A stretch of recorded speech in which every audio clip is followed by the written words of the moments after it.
할렐루야.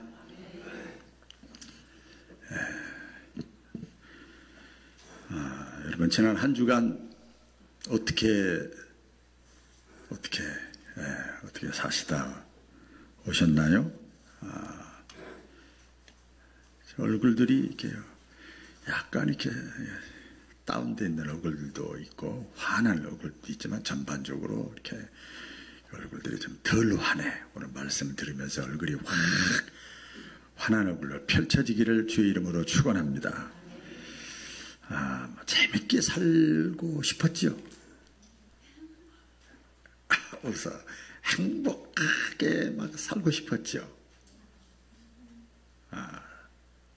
직장을 다니든 안 다니든 막 즐겁게 인생 뭐 얼마나 산다고 막 그렇게 살고 싶었죠.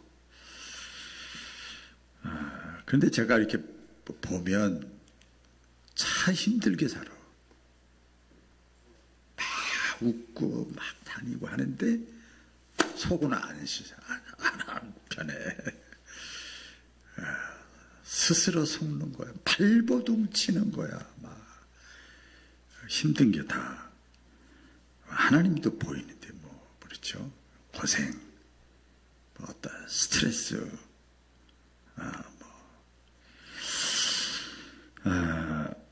그 성경에 보면 우리 인생을 뭐라고 그랬는가? 제가 장례식 때 이렇게 말씀을 꼭 전하는데 시편 90편 10절에 보면 잘 알죠? 우리의 연수가 70이요.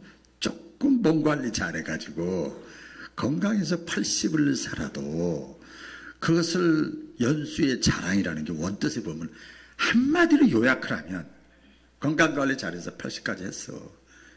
90까지 했어. 한마디로 그 자랑하고 요약을 하면 뭐라고 그랬죠? 수고와 슬픔뿐이라 그랬어요. 그게 인생이라는 거예요. 따라해 볼까요? 수고와 슬픔뿐이라. 그렇게 지혜서잖아요. 시편이요. 이렇게 말씀했어요. 그러니까 여러분 잘 아셔야 돼요. 이 사실을 인생의 70을 살고 몸 관리 잘해가지고 80을 살아도 한마디로 요약을 하면 야곱도 그런 얘기를 했잖아요. 험악한 세월을 보냈다. 견뎌보려고 이겨보려고 살아보려고. 근데 행복이 없어. 기쁨이 없어. 여러분 인생이 바로 이렇다는 걸 깨닫는 사람이 지혜로운 사람이에요. 우리 바울교회 성도들은 이런 지혜가 있기를 축원합니다. 인생이 그렇구나. 물론 자식도 돈도 건강도 취미생활도 손주도 기쁨을 주겠지. 그게 오래가질 않아요.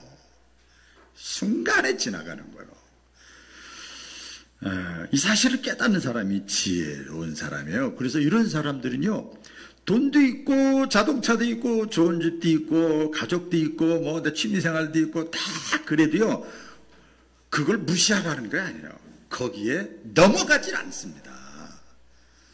거기에 마음을 뺏기질 않아요. 우리 옛날 복음성가에 참 그 은혜스러워요. 속지 마라 세상 허영에 마음 뺏기지 마라. 물론 세상에 있는 거 누리고 즐겨야지 해야지요. 그럼 마음까지 빼앗기면 안 돼요. 거기에 속으면 안 되는 거예요. 할렐루야. 우리가 사는 이 세상 그래요. 피곤한 세상이고 수고하고 지치고 뭐 스트레스 받고 힘들게 살아가는 세상입니다. 오늘날의 그 관점에서 보면 무엇이 나를 힘들게 하고 피곤하게 하고 지치게 할까? 제가 한번 묵상을 해봤어요. 보면 사람마다 다 다르겠지만 또 계속되는 직장생활. 계속되는 직장생활. 직장생활을 벌써 20년, 30년 똑같은 길에 있으면요, 사람들이 싫은 거야. 돈이 문제가 아니요. 계속되는 직장생활. 거기서 오는 어떤 스트레스, 피로감이 막 쌓이죠. 지금 다 그렇잖아요. 또 어떤 가정에서 또 사람과 인간관계 속에서는 피로감이 있어요. 젊은 사람들은 특별히 요새는 뭐 60, 70대도 넘어도 다 일을 하셔요. 그래. 특별히 맞벌이 부부, 육아 스트레스 아시잖아요. 여기 심각합니다. 이건 보통 일이 아니에요. 시집장가 가기, 자식 낳기 전까지는 딱 내 자식을 낳아보니까 우리 지금 둘째 아들, 손주들 다 와 있는데, 그렇게 직장 잘 나가던 저기도 막 내려놔 자식 키우다 보니까 막 스트레스를 받고 부모 역할 해야지, 아내 역할 해야지, 남편 역할 해야지, 며느리 역할 해야지, 사위 역할 해야지. 이게 보통 일이 아니에요. 가정에서도. 직장에서도 직장 역할 해야지. 이게 감당해야 되는 것이 너무 많아요. 이게 그냥 피로한 거예요. 스트레스를 받는 거죠. 또 고부간의 갈등 같은 것이 있죠. 좀 새 가족이니까 이해하시면 됩니다. 예. 가족 간의 그 소통 단절이 있어요. 요새 가족 간에도 대화가 많이 단절돼 있어요. 다 흩어져서 삶의 현장이 달라지니까. 내가 진짜 사랑해야 되고 관심을 가져야 되고 희노애락을 나눠야 될 사람들과의 관계에서 상처받고 거기서 그게 뭐지? 돈 문제도 되겠고 질병의 문제도 되겠고 사고도 일어나고 지금 제 큰 누님도 지금 인천에서 한 분밖에 없는데 아주 요양병원에 갑자기 들어가셔서 지금 마음이 너무 아파요. 이렇게 그런 것들이 신경 쓰이는 거죠. 이렇게 피곤하기도 하고 부담되기도 하고 이런 것들을 피할 수가 없잖아요. 이렇게 그렇죠? 또 어떤 지금 우리 한국 사회도 그렇고 세계에 격변하는 이 현실 속에서도 보면 사회와 문화 이런 것 속에서도 스트레스를 많이 받아요. 이렇게 보니까 가짜 뉴스라는 거 많이 들어보셨죠? 그죠? 그래가지고 부부 간에도 싸워. 부모 자식 간에도 싸워. 자기가 좋아하는 방송이나 자기가 좋아하는 언론이나 자기가 좋아하는 유튜브만 들으니까 거기에 그냥 가스라이팅이 되는 거예요. 그 다른 사람 말은 아예 그냥 그렇게 돼버리는 거예요. 그래서 북한 사람들이 그렇게 왜 저 사람들이 나이가 50, 60씩 먹고 애들이 그렇게 김정은이가 지나가면 막 한 사람도 안 빠지고 막 울면서 우와 왜 그런가 봤더니 이해가 가. 계속 들으면 거기에 매료가 돼버리는 거예요. 우리가 객관적으로 이해가 안 가지요. 그렇게 되는 거예요. 그게 어떤 면에서 보면 그 자극성 사건이나 또 이런 표현들이 이 정서적으로 다 피곤하게 만드는 거예요. 대화가 단절되고 또 사회적인 이슈가 있으면 자연스럽게 대화가 돼야 되는데 가족 간에도 다르니까 교우 간에도 다르고요. 신앙생활도 역시 마찬가지입니다. 일반적으로도 그렇지만 아주 피로감이 있어요. 제가 이제 여러분들의 입장, 저도 신앙생활 오래 하면서 입장에서 보면 주일학교 때 학생회 때 또 옛날에 10년 전 5년 전에 은혜 체험이 있어가지고 또 엄마 아빠 딸이 다르다 보니까 또 교회도 다니고 했는데 안 갈 수도 없고 교회를 또 가네. 교회 가는 거예요. 형식적이고 의무적이고 억지로 가니 이게 뭐 도살장에 끌려가는 느낌 그게 있잖아요. 그러니까 기도하자는 얘기도 그냥 예배 드리자는 얘기도 봉사도 마찬가지예요. 우리 기도하는데도 예배 드리는데도 또 기도를 막 기도하고 가면 나갈 때 얼굴이 환해야 되는 거 아니에요? 여러분 어떻게 생각해요? 찬송을 막 했어. 예배를 드렸어. 나갈 때 얼굴이 환해야 되잖아. 그게 정상이잖아. 그 진정과 신령으로 못하면 그 스트레스가 되는 거예요. 기도했는데도 별로 응답도 없고 없는 것 같이 느껴지는 거예요. 하나님이 정말 나를 사랑하는가? 나를 택했나? 정말 나를 돕고 있는 건가? 내가 하나님의 자녀 맞나? 이게 불확실성 속에서 막 교회는 다니고 신앙생활을 그게 또 스트레스야. 원래 주 안에 있고 그리스도 안에 있는 자기는 항상 기쁘고 즐겁고 감사가 나와야 되는데 그걸 말하고 하니까 그것도 스트레스가 되죠. 그래서 이래 일반적으로 신앙적으로 제가 이렇게 묵상하면서 보면 저도 그런 과정을 겪었어요. 보면 어떤 심리적으로 또 영적으로 필요한 말들을 이렇게 하지요. 그러니까 이제 일반적으로 보면 사는 게 전쟁 같아요. 옆에 사람하고 한번 얘기해 보겠습니다. 사는 게 전쟁 같아요. 옆에 사람하고 얘기 좀 해보시라고요. 자, 사는 게 전쟁 같아요. 하루가 시작되기 전부터 스트레스를 받아. 지쳐. 예. 겉으로는 웃고 있는데 마음으로는 울고 있어요. 사는 게. 저도 이번 주에 어느 집사님한테 사는 게 너무 허무해요. 그러더라고요. 어휴, 참. 배불른 소리 하더라고. 어떤 면에서. 다른 사람. 내 집 있지. 좋은 차 있지.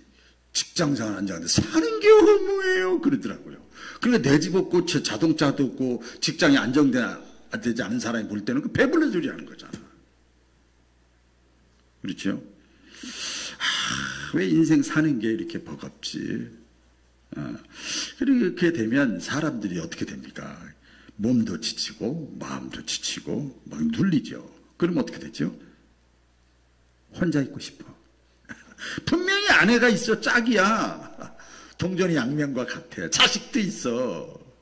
근데 혼자 있고 싶어. 같은 집 공동체 안에서 거주하면서 따로따로 있어. 요새 스마트폰 있고 마귀 같아. 그냥 따로따로 다 있는 거예요. 그게 더 행복하대. 어떤 남자는 TV에서 보니까 화장실만 가면 30분 이상 있는데 혼자 있는 시간이 그렇게 행복하대.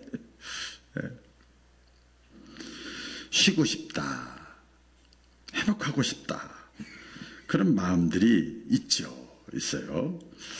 근데 여러분, 진정한 회복은 환경이 변하고 또 내 몸으로 환경이 변한다고 그래서 내 몸이 뭐 달라진다고 그래서 회복이 되는 게 아니에요. 오늘 이제 말씀을 통해서 깊게 들어가 볼 텐데, 언제 이런 일반적으로 신앙적으로 지치고 피곤하고 막 쌓이고 한 것을 언제 회복할 수 있느냐? 따라해 보겠습니다. 영혼이 회복될 때. 좀 크게 해볼게요. 영혼이 회복될 때. 영혼이 회복되면 삶 전체가 살아나는 거예요. 할렐루야. 이건 제 얘기가 아니에요. 이제 보세요. 영혼이 회복되면 삶 전체가 회복이 되는 거예요. 오늘 본문에 보면 요한 3서 2절에 우리 잘 알잖아요. 사랑하는 자요. 뭐라고 그래요? 내 영혼이 잘됨 같이. 잘 된다는 게 뭐예요? 회복돼야. 내 영혼이 회복돼야 네가 범사, 육체의 삶, 육체의 삶이 잘되고 강건하다. 이렇게 중보기도 내가 간구하노라. 그랬어요. 그러니까 범사가 잘되고 형통하려면, 육신적인 삶이 좀 이렇게 행복하고 업그레이드 되려면, 결혼한다고, 자식 난다고, 직장 들어갔다고, 승진했다고, 월급 올라갔다고, 안 그래요. 여러분 쏙지 마세요. 오래 못 가잖아요. 다 경험해봤잖아요. 먼저 영적으로 회복돼야 돼요. 신앙적으로 회복돼야 돼요. 그러면요, 우리 했잖아요. 세상을 이기고 환경을 이기고 내 자신을 이기고 마귀를 이길 수 있는 거예요. 이 영적 내공이 딱 쌓여지면 그렇게 되는 거죠. 신앙의 승리자가 돼야 돼. 먼저 영적인 것이 회복이 돼야 돼. 여러분 왜 그런 줄 아십니까? 왜 그러냐? 영적 하나님과의 관계잖아요. 왜 그런가 하면 하나님은, 따라해보겠습니다. 만복의 근원이다. 보세요. 만복의 근원이잖아요. 하나님이. 하나님과 회복돼야 된다는 거예요. 사무엘상 2장 6절 7절 이하의 말씀에 보면 하나님은 그 만복의 근원에 대해서 이렇게 표현하잖아요. 높이기도 하시고 낮추기도 하시고 가난하기도 하시고 부하기도 하시고. 하나님이 그런 하나님이에요. 살리기도 하시고 죽이기도 하시고. 창조주 하나님, 전능하신 하나님. 그분과 회복이 돼야죠. 여러분, 요번에 대통령 선거 앞두고 보니까 국회의원들도 막 얼마나 춤을 잘 추는지 몰라 보니까. 당신이 대통령 되면 힘 있잖아요. 힘이. 그러니까 거기서 힘 있는 사람하고 붙어 있으려고. 그래야 잘 될 것 같으니까 미래가. 그렇잖아요. 우리 하나님께 알랑방구를 껴야 되는 거예요. 하나님과의 관계가 참 잘 돼야 되는 거예요. 그래서 오늘부터 제가 이제 기도 중에 어떻게 이제 회복에 대해서 이제 표가 있는데 하나님 주세요. 그래서 주시는 대로 이제 성령의 감동이 오는 대로 몇 주 영적 회복의 길에 대해서 함께 은혜를 받으려고 합니다. 자, 먼저 우리가 항상 잊지 말아야 될 것이 뭔가 하면 하나님이 가장 중요하게 보시는 것이 뭐냐면 우리 마음이에요. 마음. 할렐루야. 이걸 잊지 말으셔야 돼. 하나님이 가장 중요하게 보는 것. 사무엘상 16장 7절에 다 같이 시작.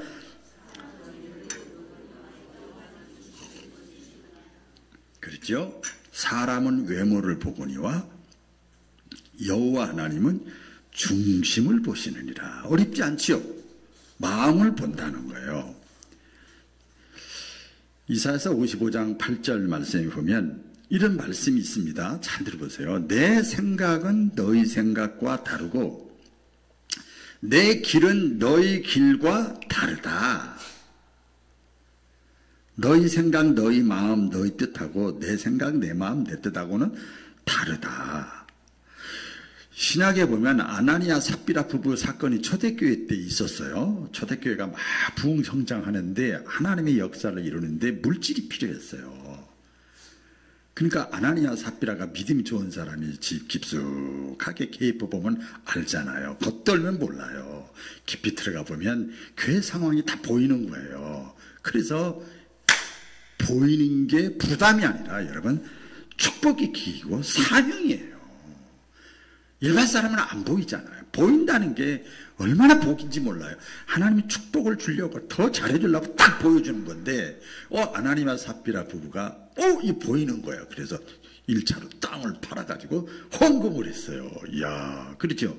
내용 알잖아요. 그러니까 사람들이 이야, 믿음 좋다. 땅 팔아서 헌금을 했어. 믿음 좋아서. 그럼 아나니아 삽비라 부부가 어깨가 쫙 올라가 목에 힘주고 막 사람들이 추앙을 받으니까 기분이 좋은 거예요. 근데 다 바친 건 아니야. 또 있어. 그래가지고 그 다음에 사람들이 인정해 주니까 너무 기분이 좋은 거예요. 그래서 또 팔아가지고 하는데 다 드리자. 그러자. 했는데 둘이 또 의논하는 거야. 아이고 사람들이 뭘 알겠어. 절반 딱 떼고 낼 때는 공포할 때는 다 드렸다 그러자. 아이고 좋은 일 하는 건데 따라하겠습니다. 선한 일 하는데 선한 일이잖아요. 안 드린 사람은 드린 사람이 훨씬 낫잖아. 그래서 이렇게 했어요. 근데 성령님은 그걸 알고 계셨어. 인간은 모르는데 성령님은 그걸 알고 계셨어요. 그래서 사람들이 보는 것과 하나님이 보는 것은 차이가 있어요. 그러니까 가만히 보세요. 선한 일을 하고도 저주를 받았어요. 우리가 그렇잖아요. 주의를 하면서도 어려움을 자꾸 당해. 헌금을 하면서도 구체적으로 예배를 드리고 기도를 하면서도 찬양을 하고 선교를 하고 구제를 하면서도 복받을 일을 하면서도 어려움을 당할 때는 여러분 깨닫는 은혜가 있기를 주의 이름으로 축원합니다. 그런 거예요. 우리가 기억해야 될 것은 우리 세상 사람들, 저도 포함해서 보는요, 그 사람의 스펙이나 경력이나 외모나 겉에 보이는 것들을 가지고 평가하잖아요. 그렇죠? 어쩔 수 없잖아요. 우리는 하나님이 아니니까. 근데 하나님은 겉을 보지 않고 우리의 속사람, 그 사람의 영혼의 상태를 깊이 들여다보신대요. 우리가 하나님 앞에 나서 예배 드리는 거 아닙니까? 노래하는 게 아니고 하나님께 찬양하는 거 아닙니까? 중원본하는 게 아니고 독백하는 게 아니고 하나님께 기도하는 거 아닙니까? 내가 서비스하는 게 아니라 하나님께 내가 섬기는 거 아닙니까? 하나님은 그걸 보신다는 거죠. 하나님께 선택받은 그 다윗 있잖아요. 다윗은요, 왕 세울 때 왕감이 아니었어요. 가정에서조차도, 아버지에게서조차도 인정받지 못했던 목동에 불과했는데 어떻게 됐어요? 하나님이 보는 눈은 달라요. 하나님의 마음에 합한 자였어요. 아주 그냥 그냥 딱 보니까 아는 거야. 우리가 좀 지나가 보면 알잖아. 딱 보니까 아는 거예요. 하나님의 마음에 합한 자가 뭐냐 그러면 목동이라서 아니에요. 어떤 상황 속에서도 따라해 보겠습니다. 어떤 상황 속에서도 나만 왕따 시켰네, 기분 나쁘네, 자존심이 상하네, 어떤 남 키는 조그만해, 나는 배운 게 없네, 가진 게 없네, 상관없어요. 내가 실패했네, 좌절했네, 범죄했네, 상관없어요. 어떤 상황 속에서도 그럼에도 불구하고 그 상황 속에서 내 마음이 하나님께 향해 있는 거야. 하나님은 그걸 보시는 거예요. 어떤 상황 속에서도 하나님께 내 마음이 향해 있는 거예요. 여러분 마음이 어디를 향해 있습니까? 신앙이라는 게 뭐냐 이런 관점에서 마음의 방향이 신앙이에요. 마음의 방향. 여러분 하루를 살면서 지난 한 주간을 살면서 지금까지 살면서 눈 뜨고 식사하고 운전하고 대화하고 또 집에 있고 밖에 있고 있으면서 가장 많이 생각하는 게 뭐냐? 무엇을 많이 생각하느냐? 우리가 교회 나서 예배드리고 그렇게 말씀드리고 할 때는 하나님 바라보는 것 같지만 삶의 현장에 가면 바라보는 시야가 또 방향이 틀려버리면 위기를 당하는 거죠. 유혹을 받고 갑자기 또 의심이 생기고 허전하고 두렵고 또 이 걱정 저 걱정 나이가 들어가면 그렇고 몸이 약해지면 더 그렇고 그런 순간에 내 마음이 어디를 향하고 있는가? 답이 없네. 이럴 때 그 순간에 누구를 바라보고 있는가? 누구를 생각하는가? 누구를 의지하는가? 우리 하나님은 그걸 보시는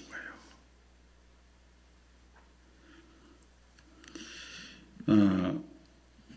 다윗의 마음 중심 우리가 또 다시 말씀드리면 다윗이 보면 아무 잘못도 없어요. 그런데 왕을 위해서 민족을 위해서 자기가 희생하고 앞장서고 모험적으로 한 것밖에 없어.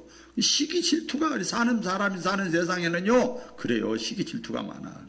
그래서 막 모함을 하기 시작해요. 사울 왕의 귀가 얇아가지고 다윗을 죽이려고 쫓아다니고 수십 년 동안 이렇게 해요. 근데 도망다니는 거예요.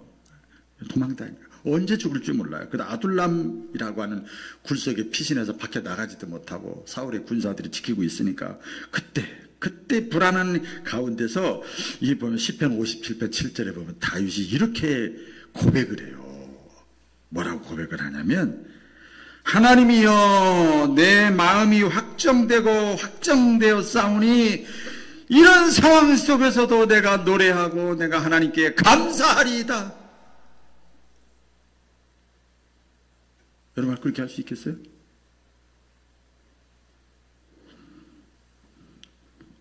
어떤 상황 속에서도 하나님을 향한 마음이 흔들리질 않는 거예요. 두 번이나 내 마음이 확정됐다 노래하고 감사하고 찬양하는 거예요. 여러분 찬양 감사 이거는요 하나님께 미리 투자하는 거예요. 마귀가 틈 못하게 하는 거죠. 어떤 감정이나 환경이 아니라 하나님을 향한 이 분명한 신앙의 중심이 딱 서 있는 사람, 그게 하나님의 마음이 드는 거예요.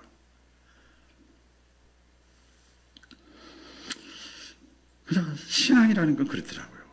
저도 이제 목회 지금까지 하면서 또 신앙생활하면서 위기를 많이 만나고 낙심되는 일이 있고 좌절하고 하고 허무감이 느껴질 때 그때 하나님을 바라보는 거야. 그럼 하나님이 그때 회복시켜 주시는 거예요. 그때 회복시켜 주시더라고요. 어떤 경우에도 흔들리지 않는 신앙이 뭐냐? 결국은 승리의 길이고 축복의 통로인 줄로 믿습니다. 그 이후로 그걸 통과하고 나니까 이 다윗이요, 목동으로 있을 때도 감사하고 찬양하고 좌절하지 않고 낙심하지 않고, 왕후에서 궁궐에서 살 때도, 잘 나갈 때도 겸손하고 하나님을 향한 마음이 변하지 않고, 왕인데도 온몸이 옷이 벗겨질 정도로 춤을 출 정도로 하나님을 향한 마음이 있었단 말이에요. 옆사람과 인사 나누겠습니다. 이왕이면 끝까지 쓰임 받읍시다. 그래서 그래요. 질문 하나 던지고 넘어갈게요. 내가 상황이나 어떤 환경이나 내 감정이나 이런 데서 흔들리지 않고 내 신앙을 그래도 끝까지 내 마음이 흔들리지 않고 유지하려면 어떻게 해야 될까?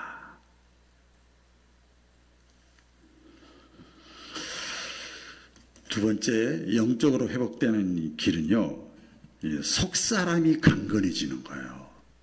속사람이 강건해지는 거예요. 오늘 본문 에베소 3장 16절에 보면 그의 성령의 능력으로 말미암아 너희 속사람을 능력으로 강건하게 하시오며. 여러분, 속사람이 약해지면 겉사람 속사람 얘기가 있는데 속사람이 이 내공이 약한 거예요. 신앙의 내공이 약해지고 속사람이 약해지면은요 어떻게 되는 줄 아세요? 자그마한 일에도 삐쭉 시험, 낙심, 좌절 이렇게 돼요. 상처가 생기고 막 부풀어 오르고 우리 코로나 지나면서 알잖아요. 기저질환자 조심해야 돼. 속사람이 약하니까 영적 면역력이 약하니까 그냥 넘어가는 거예요. 그러나 성령의 능력으로 속사람이 강건해지면 외적인 어떤 어려움이 있어도요 흔들리질 않는 거예요. 흔들리질 않죠. 여러분 요셉 있잖아요. 구약에 요셉 노예가 됐죠. 억울한 일 당했죠. 오랜 기간 동안 감옥에 갇혀 있죠. 그런데 요셉의 하나님을 향한 마음, 속사람은 더 단단해졌어요. 더 단단해졌어요. 왜?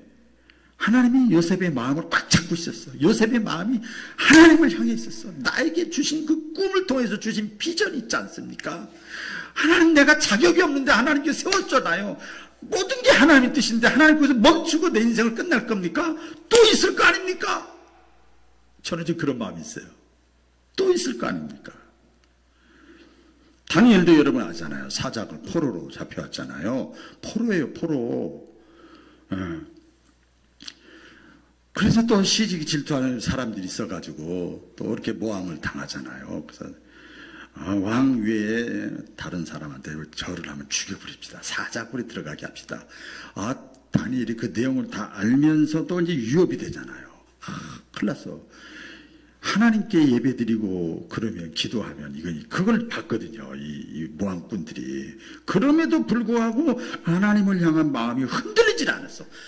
오히려 문을 열고 사람들이 보라고 하루에 3번씩 예루살렘 성을 향해서 기도했대요. 이래야지. 저는 가끔 지금도 뭐 편지 같은 거 오고 길거리 보면 신천지들 참 대단해.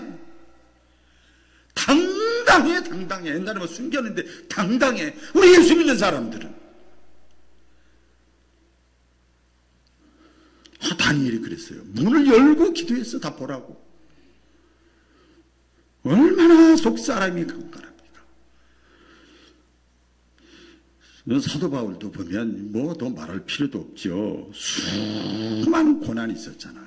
예수 믿고 다메섹 통해서 주님 만나서 천국 경험하고 영적 체기를 경험하고 이렇게 주의 일하면은 착착착 풀리고 목사님이 도와주고 장로님이 도와주고 남편이 도와주고 일이 쭉쭉 풀리면 얼마나 좋겠어요.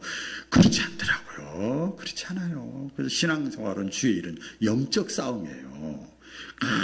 고난이 있을 때 여러분 잘 알잖아요. 에필, 골모, 에베소, 빌립보서, 골로새, 빌리면서 그 옥중서신에서 보면요, 그냥 기뻐하라, 기뻐하라, 감사하라, 다시 말하노니 기뻐하라. 그러면서 찬양하고 기도해.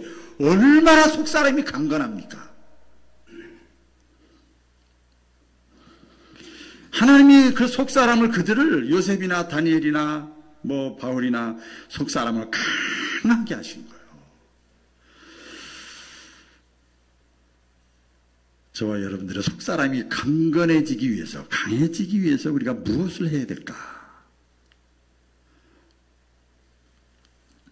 세 번째입니다. 우리 영혼의 회복은요, 이 영적으로 회복되려면요, 이건 하나님의 은혜로만 되는 거예요. 따라해 보세요. 하나님의 은혜. 네, 하나님의 은혜로만 되는 거예요. 시편 23편에 보면 내 영혼을 소생시키시고, 다윗이 그런 고백이 있어요. 다른 데도 많이 있어요. 내 영혼을 소생시키시고, 그러니까 소생, 내 영혼이 다시 살아난다. 다 깔아주고 죽으려고 그랬는데, 제가 보니까 소생이 뭔가 막 팽이치기랑 똑같더라고요. 막 신나 돌아가. 그러다가 시간이 지나가면 추추추추추 떨어지려고 그래. 그냥 힘이 빠져. 그럴 때 팽이로 탁탁 다시 고난을 통해서, 아픔을 통해서, 자식을 통해서, 물질을 통해서 탁탁 허무감을 느끼게 만들고 탁탁 낙심되게 만들, 이렇게 다시금 바짝이로 팍팍팍팍.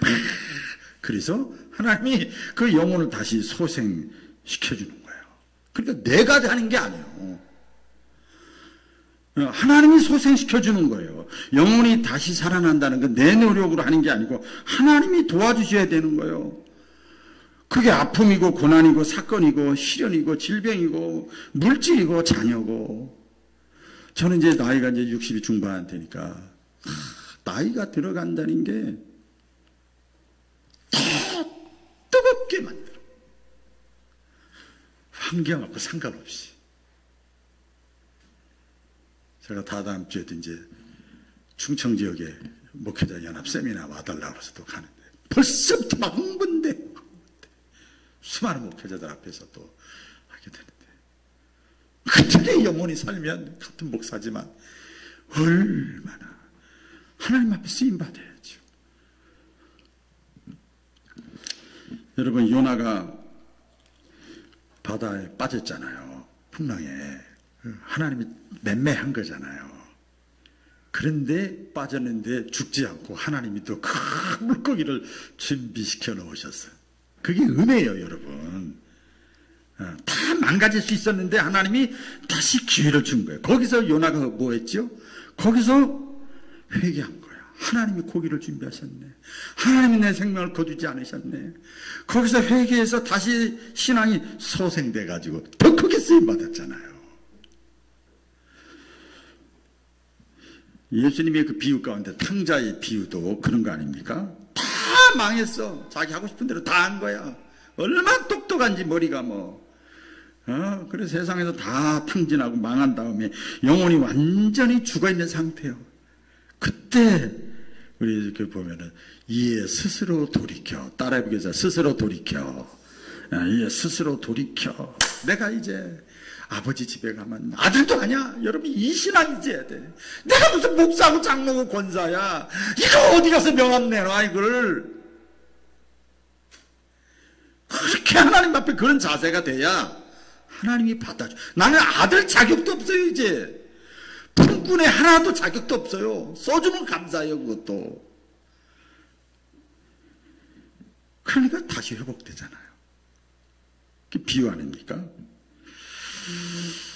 그래서 저와 여러분의 하나님의 은혜로 소생케 되는데, 내 영혼이 소생되려면 내가 어떻게 해야 될까?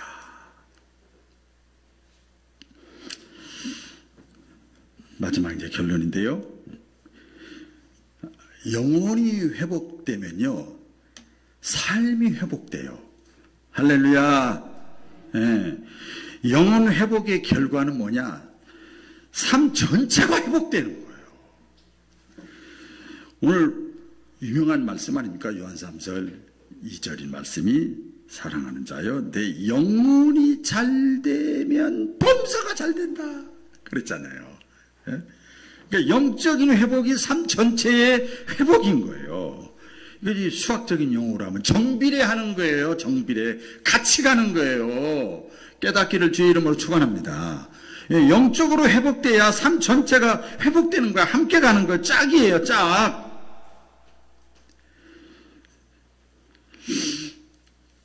여러분, 몸속에 보세요. 몸속에 염증이 있고, 제가 오른쪽 발가락이 이렇게 손톱깎이로 이렇게 너무 깊게 가가지고 이렇게 염증이 생겨가지고 그냥 아주 고통을 많이 하겠는데, 겉은 멀쩡한데 막 아픈 거예요. 그래서 며칠 때 그 염증약을 이렇게 먹고 있는데, 겉의 현상이 중요한 게 아니에요. 염증이 있는 거, 염증이 속에. 암 땀덩어리가 있으면요, 그때 현상이 드러나는 거예요. 똑같은 거지요. 그러니까 몸 밖에 괴로운 거예요. 속이 안 좋은 거야. 그러니까 영혼이 먼저 잘 돼야 돼.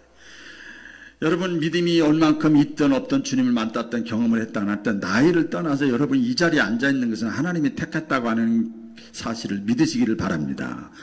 내 영혼이 잘못되면 풀려가는 것 같아도 하나님이 또 막아요. 이거 풀린 것 같아도 저거 또 막아. 하나님은 그렇게 하시는 분이에요. 회복이라고 하는 것은 삶의 모든 영역을 다 하나님이 다 영향을 끼치게 만드는 거예요.